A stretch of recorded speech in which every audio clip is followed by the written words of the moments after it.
Welcome to the special edition of the Safe Space Running Podcast. For the month of February, we'll be presenting the Black Excellence Series. This series highlights Black individuals who've accomplished great feats both on and off the course, and serving as a catalyst of change and growth in Black athletics. For this series, I strongly encourage that you watch these in video format on YouTube or Spotify. And let's not get it twisted. Although Black History Month is set in February, Black history is every day. I hope you enjoy the Black Excellence Series.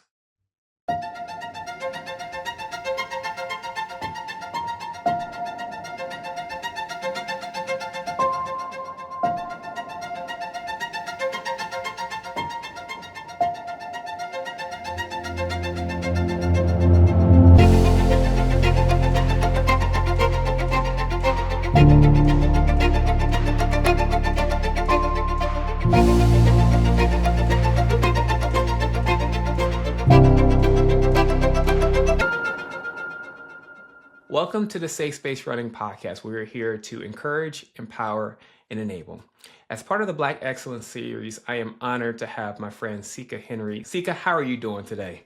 Good. As we just discussed before we hopped on this recording, I'm a little stressed out. I work a full-time job, but other than that, I'm doing really well. Listen, that job, you're trying to take us all out. I'm hoping at some point that shifts to, maybe something full-time in the running and walking space. But in time, things happen. Things may shift out, but we're going to hope for the best. I'd like to start, my questions to you would be one that's a little bit, it's running related, but super casual. What is your post-race no regret meal?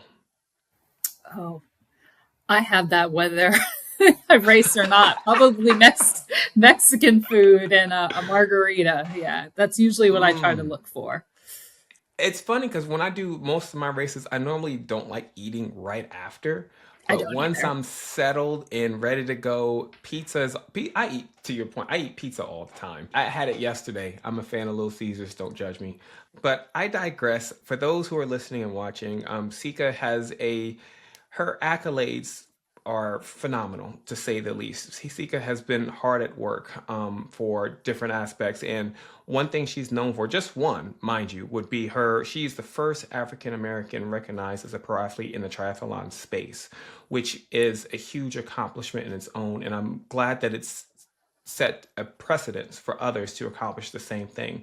But getting to that point, if you haven't seen it yet, Sika had a blog that she started during this process where it's very candid about, the trials and the mental aspect of getting to that point. So Sika, my question to you would be, what got you to doing triathletes? Or triathlons, I'm sorry. Yeah, no, that's okay. I guess we can use those words interchangeably. I did not do one until my adulthood. And it was in 2013. Not that many people know, but I was briefly married for a few months. And I had moved out to Virginia Beach, and that was my whole life at the time. I was very young.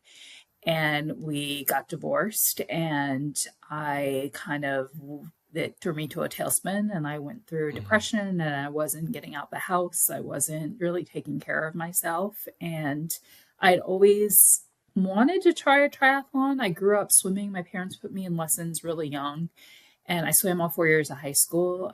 I also ran track and field all 4 years of college. I was primarily a sprinter and a high jumper, and the bike is usually the easiest thing to pick up. So while I was going through my trials and tribulations of life, I happened to look online, and there was a local triathlon in Hampton. I live in Newport News, Virginia. They had a sprint triathlon. So it was a 500-yard swim in the bay and a 10-mile bike and then a 5K run. And I only had 2 weeks to prepare for it, and I signed up.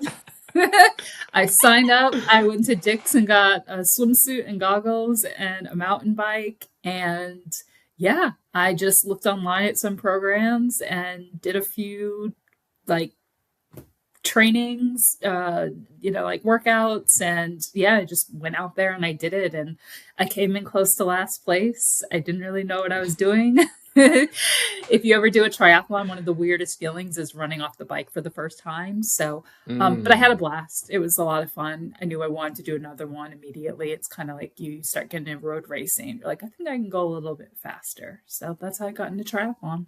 What I really liked about reading through your journey of getting to from start to finish was I love that it was candid about, the first blog post that you had was, why am I not getting faster? And I think that it speaks to the testament that a lot of people at that pro level have to work hard. There's a level of commitment that you guys experience, but I like that it was so candid to the point where it was relatable to the sense that we often at our level, even at the amateur level to the semi-competitive to, hey, this is my first run, those are questions that we ask ourselves. And it was refreshing to see that not everyone, I mean, everyone has to deal with that same headspace, so to speak.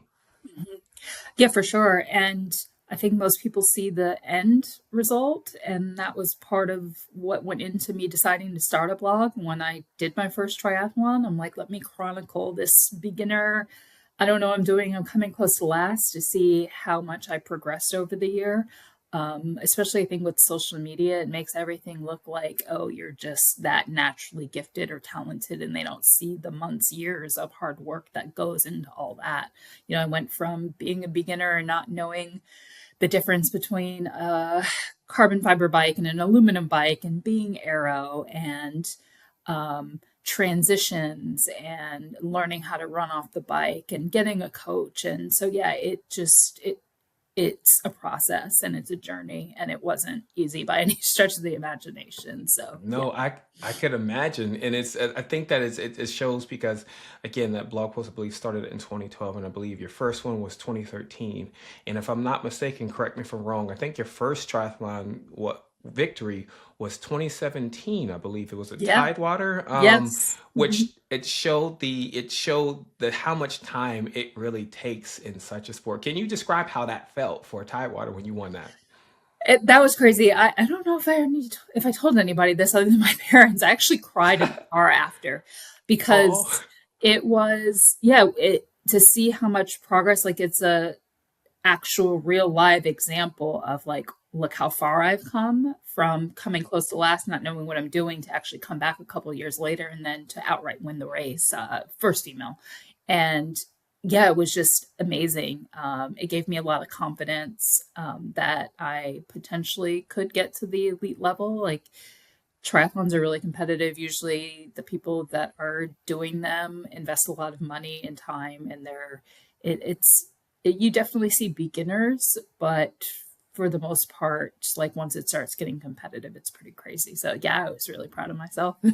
it had to be cool, and I think because we have a lot of runners that we work with here at the different communities, and a lot of them, runners and walkers, and the discipline carries between the sports, whether it be a triathlon or running, distance running, there's certain disciplines that can be interchanged in between, and Yep. we always try to remind them that it's a patient sport. It's all of them are any kind of distance or endurance run, any endurance activities. Let me phrase it Mhm. that way is a good way has a patience to them, and we have a lot of people who wants to, as you said, they see Instagram, they see the social where they see the end result, but I think looking at seeing it take almost 4 years to get the first victory shows that there's a lot of work that gets put in, but there's a time effort that we have to also consider as part of that as well.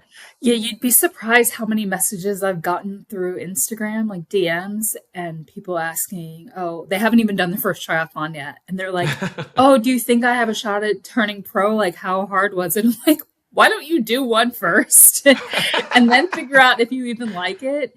And Yeah. when I hired my coach, he was my second triathlon coach when I wanted to bump up the distance and try to get to that elite level. One of the things that he told me was, you have to be prepared for this to be a really long journey. He's like, it's not going to happen overnight. Like consistency is key. And, he's like, it might take a year, it might take 5 years, but you have to be like fully invested in it. And so like, yeah, patience really was the key. And that's what I try to tell people when they do send me these messages. It's always Yeah. men. It's always men who are like, oh, do you think I can turn pro? I'm like, what? Like, do you know what I went through to get there? I mean, granted, Right. you do have a very select few people who are just naturally talented, and as soon as they try something, they excel at it. But those people are very far and few between. Yeah, we got a guy back here. Shout out to my accountability buddy Chris. He did his first marathon and it was like 3:03. And right, he doesn't train. He's a young kid, and he Really? we're running together during the Columbus Marathon. I'm doing the half, and he's doing the full, and we're tucking. I'm shooting around, 128, and I'm like, I think he's a little fast for that. But I looked over, and he's just fine. He's just cruising. I'm like, oh, well, let me shut my mouth and not say anything at all. And he's one of those select few that are just phenomenal at just whatever athletics he touches. It's crazy. But one thing that I liked about, again, reading through your story and such was not only did you, of course, strive for, becoming a pro triathlete, you also wanted to make that available to others. And I believe that you had worked on getting a historically black college or university, HBCU, for those who aren't aware, getting them involved in the triathlon program. Can you describe that work you did with Hampton University for that? Sure. Yeah, no, I definitely can't take credit for that. That was the governing body, USA Triathlon. They wanted to get women make triathlon an NCAA sport. And so they invested money. They gave scholarships to a few universities, and one of them happened to be Hampton, which is an Wow. HBCU, and I live locally. And so when they reached out to me, there was going to be a press conference. They had known my background. They knew that I was chasing that elusive pro title.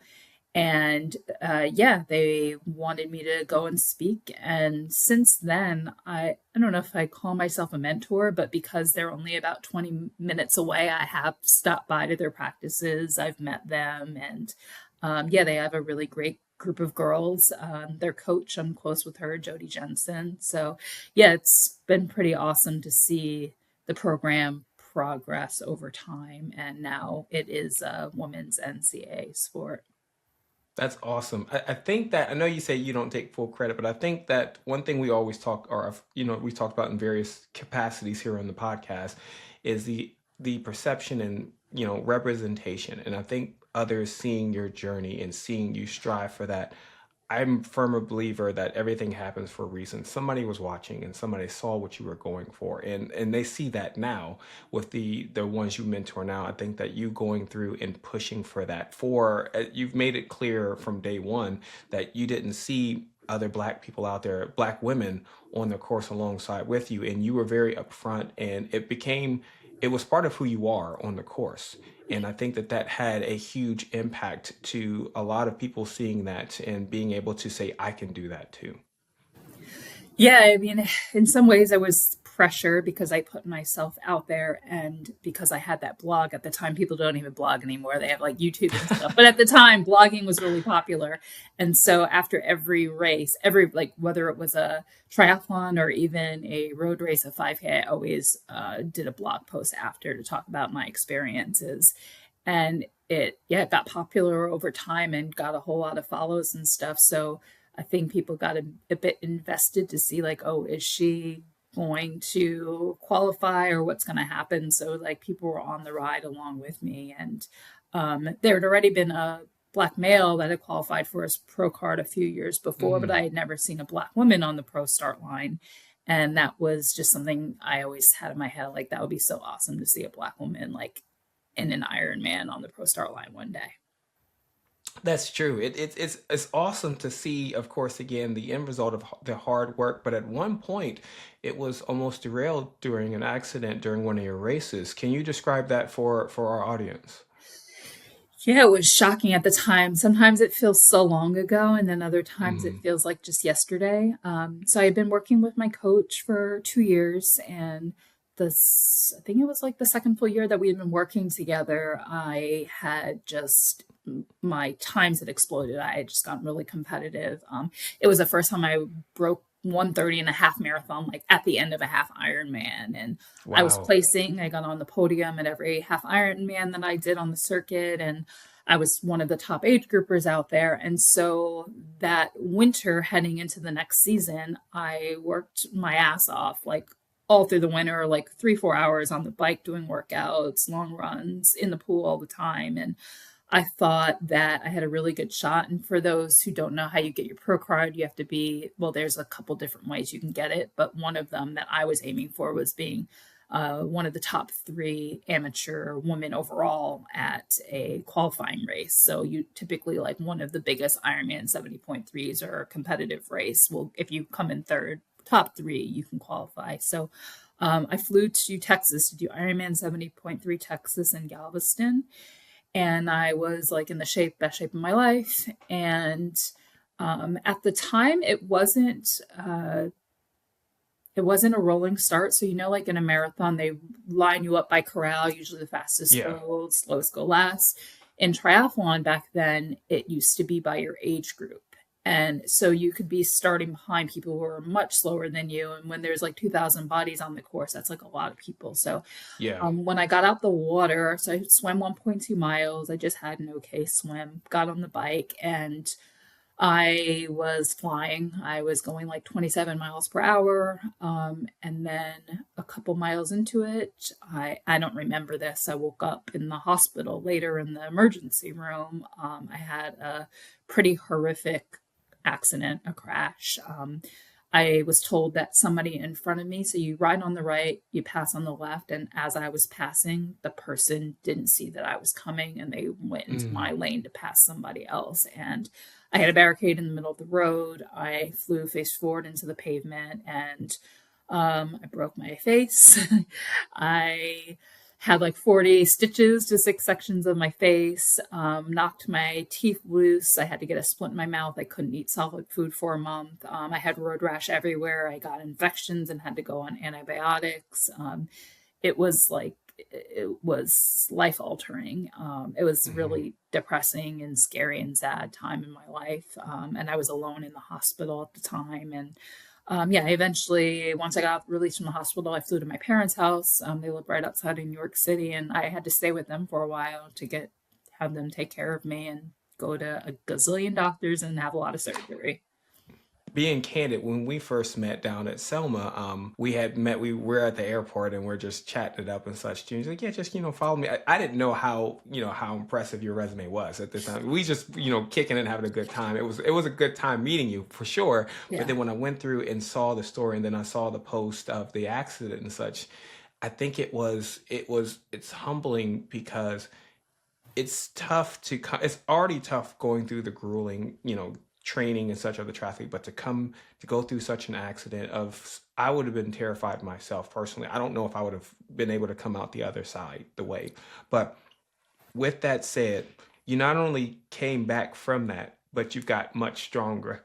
I believe during that time you had actually broke three at 2020, as your journey going into, your pro card, which for Mhm. those who are not aware, there are only 42 African American born females or who have broke three thus far. This is information from the Ted Corbett Institute. So please check them out as well. She's also been featured into the Breaking Three with Shawan White, who's also broke, and a couple other legendary black females. But I say all that to say that coming back from such an accident to still continue to pursue and then be excellent at that was truly inspiring. What was your why to continue after something of that nature, to not only get better but to continue to pursue excellence and to go for that dream of that pro card? Yeah, well, when I woke up, I mean, all I cared about was my looks, and I was single at the time. So it's all about vanity. I was like, oh my God, when I saw what I looked like, my whole face was completely torn to pieces. And um, I couldn't really talk that well because my Mm. teeth were loose. So I was just like, I quit. Like, I can't believe I put myself through this, and now my life's over. Nobody's ever going to date me. I'm now married, but no, that's all I thought about at first. And then when I went to my parents' house, I'm close to both my parents, and my dad and I have a special relationship when it comes to athletics. You met him at the airport at Oh Selma. yeah. He went to all of my races. It just so happens that I was alone at Texas when that happened. But um, he asked me, I think it was like the second or third day after my accident, if you knew that this was all going to happen, that you were going to get in a horrible accident and have to get surgery, and it's going to be life altering. And um, you're going to develop some fears and everything else. But if you went through all that and you still got your pro card, would that all be worth it? And I was like, Mm. absolutely. So it was a mix of that, like my immediate response to him. And then also because I had the blog and I had a following, I put my story out there, put my pictures out there of my accident, which are still up on like Instagram and stuff. And the amount of people that reached out to me, young Black kids, and just like the encouragement and the outpouring of love and support from the community, it just made it a lot easier, I think, to transition back. And yeah, I felt like in my heart, I just wasn't done. Like there were still so many things that I wanted to accomplish. Even if I didn't get my pro card, like I still felt like I had more to give in triathlon. And yeah, I'm crazy. Came back to racing triathlon. I did a triathlon 3 months after that accident, Oh and my I gosh. won, which was mind boggling. And then Wow. think 6 months later, I did a half Ironman, and I just missed my pro card by like 3 minutes. And then I went to Hawaii and did a full Ironman. So yeah, that was all within like 6 months of my accident. But I think if you just keep going and you don't dwell or obsess and let the fears creep in, it's kind of like when we fall off your bike or fall off a horse, like you have to get back on immediately and not think about it. And so that I had like very much tunnel vision. And Mm. yeah, I'm glad that I did. Which is a perfect segue into Cancun 2021. Can you describe how that day started and the end result of that day? Yeah, well, all of it was a hot mess. So I was supposed to do that half Ironman in 2020. So after Hmm. I did Kona and all that stuff and came back, I'm like, all right, I'm ready. I'm going to get my pro card. I'm fit. I'm winning races. And then the pandemic happened. I'm like, maybe I'm not Oof. supposed to do, like, maybe it's just not supposed to happen. But anyway, so I was supposed to do Cancun, and then the pandemic happened like 2 weeks before I was supposed to fly out to Mexico. So they postponed it till the next year. And yeah, so I was like, all right, well, I guess I gotta wait a year out like everybody else. But yeah, I flew to Mexico. My dad met me out there. One of the reasons I chose that half Ironman was because I used to perform really well in heat. Usually races like that, most people start falling apart after a couple hours of like hard racing in like just absolutely miserable conditions, but somehow I'm able to keep on pushing through. So that was part of the reason why I chose that one. And how did the day start? Um, just I have anxiety, and so I was freaking out and wanting to cry. Why am I doing this to myself? My dad's just like, just focus. Like we didn't fly all the way out here. Plus, I was staying at an all-inclusive resort, which was beautiful, Ooh. but I couldn't just lay out and hang out in the sun. They're like, oh, margarita, senorita. I'm like, oh, no, just bottled water. So it's like when you travel abroad, you're trying to do everything to stay as like healthy, hydrated, everything as Yeah. possible. So yeah, my sole focus on being out there was to get the best out of myself. And the other thing was because the world had just opened, everybody was still social distancing, Social distance. and Yeah. we had to wear masks and everything else out there. I had to get tested before I could fly back. So the way that this race went was it was a rolling start. So they let two people Mm. go every 30 seconds. So the way the race was unfolding, I never knew what position I was in. And so I kind of had to rely on my dad. And then I also would look to see where other people were and if I was making progress to them or what was going on. So um, before I knew it, I crossed the finish line, a half Ironman, 70.3 miles. So it was hot. People were falling apart as I thought would happen. And as my dad says, when preparation and opportunity happen to meet, that's when the magic happens. And yeah, I Mm. came in third amateur there and got my pro card. That is amazing. I love reading through that story, and just I think it speaks again. We've talked about it a couple different times now, but just the fact of if you look back in history, which feels like forever now, 2012, starting your journey to 2019, when you've been through, you've had, things personally, you had the accident, and yet you still had that tunnel vision to still go for that pro card and achieving it. What would be one thing that you describe of that feeling once it was, I don't know if there's any paperwork involved when they send you it or whatnot, but once it There really started to, there is, okay, perfect. When that came into the mail or whatnot, how did that, how did you feel for that? Unfortunately, it was a bit anticlimactic. I think Mm, people assume that that would have been the highest point in my journey, and it actually wasn't. It was more of a relief, like, okay, all this wasn't for nothing. mm, The highest point in my journey was probably actually coming back from my accident. It showed me how strong and like resilient I am, that I still kept going. So I'm more proud of that actually than even getting my pro card. So when I did finish, though, I sent in the application, USA Triathlon. They check all the boxes and then they send you your license. And then I would say the second biggest moment was actually racing as a pro. That was a highlight mm. because I was just out there like, oh, I had always said I wanted to see a Black woman on the start line of a pro race one day. And like, here I am. I didn't know it would be me. And so that felt really incredible. But the day of like actually qualifying was kind of like, it was Kind of hot. like the You were post. Yeah, miserable. look, I don't blame you. I don't blame you on that at all. But you raised a really good point about the journey in that sense, because I know now that you've retired from pro, you've still excelled and you still performed extremely well. Of course, you did the when we first met, it was the Selma Montgomery relay. I believe you came in first for that, which is 51 miles, and you weren't just out there having a good time. You were cruising like that was, Well, and it was Selma. going, I was cruising until the last, like from miles 41 to 51 were a bit of a mess. But somehow I think I ended up averaging like 8-10 mile pace Yeah, or something. yeah, I remember it being in the eights, and that last mile at summer going up that hill is straight trash. Like it's impactful, but at the same time, I was running with two of my buddies because I performed doing a relay, and it wasn't my leg. It's like, oh, let's all run together, and we started there. I'm like, nah, I'm getting back in the car. I'll see y'all. I'll see y'all when y'all finish. But alongside of that, I know that you also perform, you participated in the One City Marathon, you did the Richmond race earlier this year, and the Marine Corps.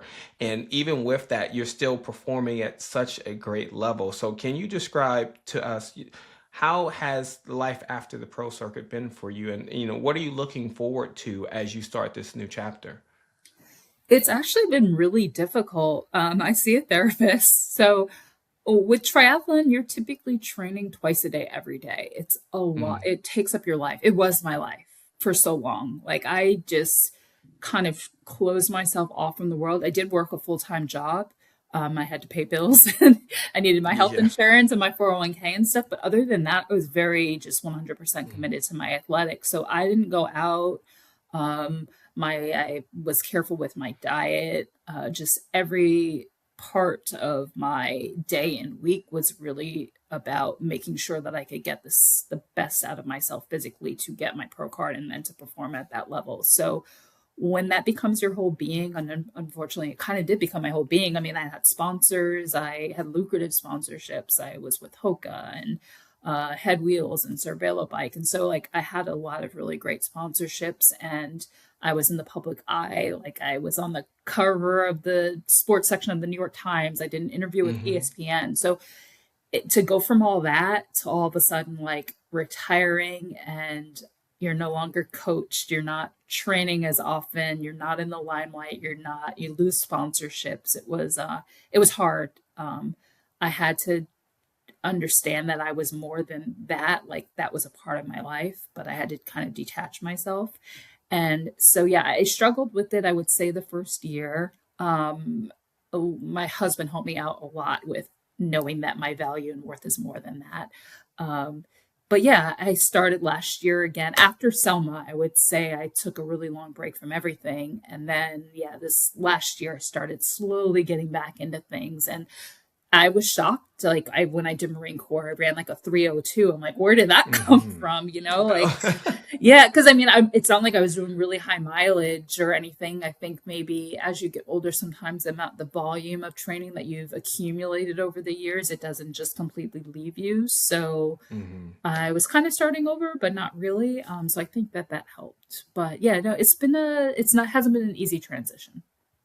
Yeah, yeah, and I know we've talked about it on a couple different occasions, and I think that what's been, and I'll say this from the outside looking in, for we've got our summer crew, we've done a couple different races together now at this point, but it's been really inspirational to see as you're going into this, into this phase, the interaction you have with the people who've watched your journey. We saw that very prominently at the race down in Atlanta, of seeing all the people who were inspired by your story, and that you carry a sense of humility with you as you go through and interact with these different runners and walkers of all. I've never seen you, go through and be like, "Oh, I want to talk to you." And you always had a humility to it. You never brag about your accolades, which you could, but at the same time, you've always been very approachable and honest and transparent in your journey, which I think is admirable for one, but it's inspirational for all of us who are looking in and looking for different avenues of inspiration and looking for people to look up to. And I know, again, seeing it at the race, just all the different people who were looking up and coming up to a friendly face to be welcomed and to be talked to and to be acknowledged says a lot about Well, where your and journey I'm is honored too. now. It's surreal when it happens. I'm like, you want to talk to me? You want to take a picture of me? You know, like what have I done? I'm not that special, but it's an honor and I appreciate it. I when I went on this journey, it wasn't for those things or for followers or anything like that. So to see the impact that it did have is pretty awesome. And I also thought when I retired from triathlon, like, okay, I'm just nothing now. Like, I don't have any meaning. Who Mm, cares? And so it's nice. Like, oh, okay, no, people still care. Like, that did make an impact and it is important. And I like also now too. So when I was competing at that level, I won't say I wasn't friendly, but I was definitely standoffish because I was only thinking about performance. And so I kind of put myself in the little bubble. And now that it's not really performance and it's like, okay, I want to have fun at the race or, I want mm. to run with the Marines and stuff like that, I am able to experience things a lot more. Um, there's more intent behind what I'm doing other than performance. And I love that. Yeah, it's a different vibe. Like I said, I personally have only did high school track, and that was my college didn't have any sports, so at that point I'm like, oh, we'll figure out what's going on. But I will say there is so much joy and intention, and I think even then there was a post you made, I believe, at Marine, where you had such a joy when you finished with the medals. Again, if you haven't followed Siko on Instagram, please give her a follow. But just watching the joy in running and seeing that being restored as you're going through this has been really good to see, to say the least. It's a good time. Ran a lot of the race together, and you're just like, Yeah. you acknowledge everybody. People are cheering. Kids are like, "You're Superman," and you're like, and I'm like, I need to be more like this. This is nice. Yeah, I yeah, have you're like I, really enjoying yourself out there. I try my best, but I think that's one thing that I've always tried to. It's weird. I like to always be present for me, and there's a couple times when you lock in, and and again, I did I understand when you're at, like, when I did the mile and 800 such back in school, you'd have to lock in. You can't say nothing. I don't talk to me. We racing against each other. I ain't got nothing to say Right. to you. You ain't got nothing to say to me. But it's like as I've gotten older and watched people try hard, because running is hard, and I think that's the again going back to the merit of seeing the people come up to you and interact with you, and seeing their joy of running into you and speaking with you and what you've accomplished. Running is difficult no matter what level it's at. It's a simple task, but it's not always easy. Same with any kind of endurance, whether it's triathlons again or running or walking. It's a difficult thing, and I always find that it's important for us to recognize that for one, but then to have a joy and be happy with what we worked for. We spend so much time training. I go through my training plan looking like this is straight trash. Like this is, I'm training again for another race. Like what's going on? But then when I get to the race day, it's always something to remind myself that no matter how I perform, I'm going to have a good time one way or another. Because the last day I want to be sad at is race day. I need to embody that. It's a work in progress. That was what my last year was for me. I had a hard time. Like I was still comparing everything I did, like times and stuff, to what I had previously done. So to me, it was like, oh, why am I even doing a marathon if I can't break 3 hours? And If I run a time that isn't comparable to before, like, even a half marathon, I think at the race I ran a 1:28. And I'm like, I used to run faster than this at the end of a half Ironman. Mm, And so, like, that was something that my therapist and I had to work on, like, to stop comparing Sika now to Sika triathlon Sika. Like, this is where I'm at now in my life. It makes sense that I was excelling with those times and stuff before, because that was like 100% my focus, but now I'm a lot more mhm. balanced, so I can't expect that of myself. And so it's like reframing my state of mind, and like also not comparing myself to other people, which I did a lot in triathlon too. Like they say, comparison is the thief of joy. Um, Mhm. yeah, I did that a lot. And like, you don't know what goes on behind closed doors with other people, like how hard they train, how much they've dedicated, how many years that they've, given to what they're doing. And so just like, I'm trying my best to be more in the moment, like how you describe what you do.